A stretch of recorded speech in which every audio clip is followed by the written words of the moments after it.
Okay, guys, so today we're going to be playing For Honor in 2025. This game was released 8 years ago, back in 2017, but despite its age, it is actually still very popular, and you'll have no problem finding matches, at least depending on which game mode you want to play. If you want to play Tribute or Deathmatch, you're going to have a bit of a hard time, but the main game modes like Dominion, Duel, and Breach, well, you'll be able to find a match in less than 30 seconds. No kidding. Like, it really is still a very popular game. You'll have maybe 3 or 4,000 daily players on Steam, but remember the game also has crossplay across all platforms, so PlayStation, Xbox, and PC can all play against each other, which helps the player count even more. And that also makes it a really good game to play in 2025 because a lot of us have friends that play on different platforms, right? We don't all have, like, all of our gaming friends play on one platform and one platform only.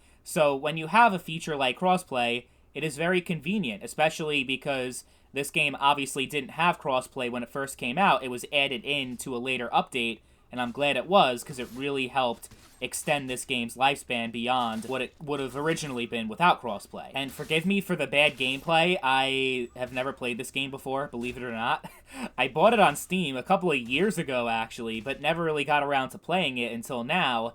And I have to say my first impressions are that, yeah, the gameplay is very smooth and polished and just overall really well designed. And it hasn't really shown its age yet because, I mean, 2017 is not that long ago, but we are creeping up to a decade. So it kind of is an older game.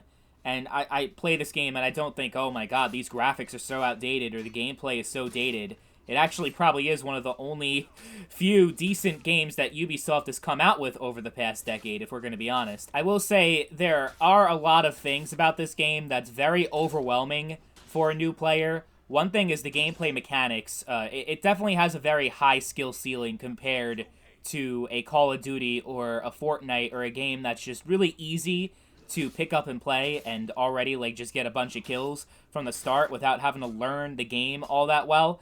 Well, this game, you really have to learn it and understand it, because I'm getting my ass beat. You guys see the gameplay, it ain't pretty. Especially a game like this that's not a shooter, it's melee game, melee combat.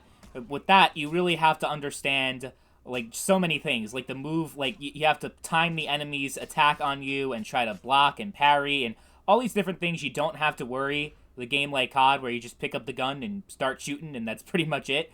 Yeah, it's pretty intense and it's very sweaty and not for the faint of heart, I will say that. And because the game's been out for so long, you have a great percentage of the player base that have been playing this game as long as it's been out for almost a decade. So they know what they're doing and they have a huge advantage over you and you're just easy pickings for them.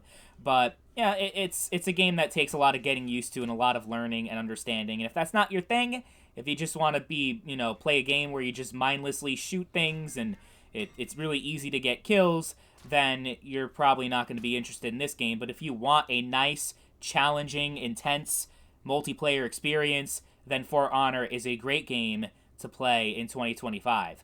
So that's one thing, though. It can be pretty overwhelming in terms of just all the mechanics you have to learn and just feeling comfortable with the game. The other thing is just the amount of DLC that this game has is insane. Like, almost more than any other game that I've ever seen. I've had free-to-play games that I've played that have not even had nearly as much DLC and microtransactions as For Honor has. So that's another thing. It's like, I boot the game up and there's just so many characters and heroes that I'm locked. I don't have, because I don't have any of these DLCs. I had like the basic edition of the game.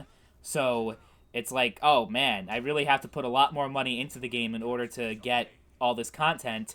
And that's not something that I really want to do. But at the same time, if you wait for a sale on Steam or PlayStation or Xbox, the DLC does get marked down quite a bit, so you can still get a good value in 2025 if you get the base game plus a bunch of DLC. Often you can get for just, I don't know, like just a few like $20, $30 a lot of the time. Like, not all the DLC, but a good chunk of it at the very least. And the hero system is very similar to a game like Overwatch. I mean, For Honor's not necessarily a hero shooter or hero game, but they do, each hero has abilities and unique weapons that are exclusive to that specific character. It's just a very complicated system that can be kind of confusing sometimes with the monetization and everything this game's got going on. But I think if you're really into medieval history, medieval combat, that sort of thing, you're gonna love this game.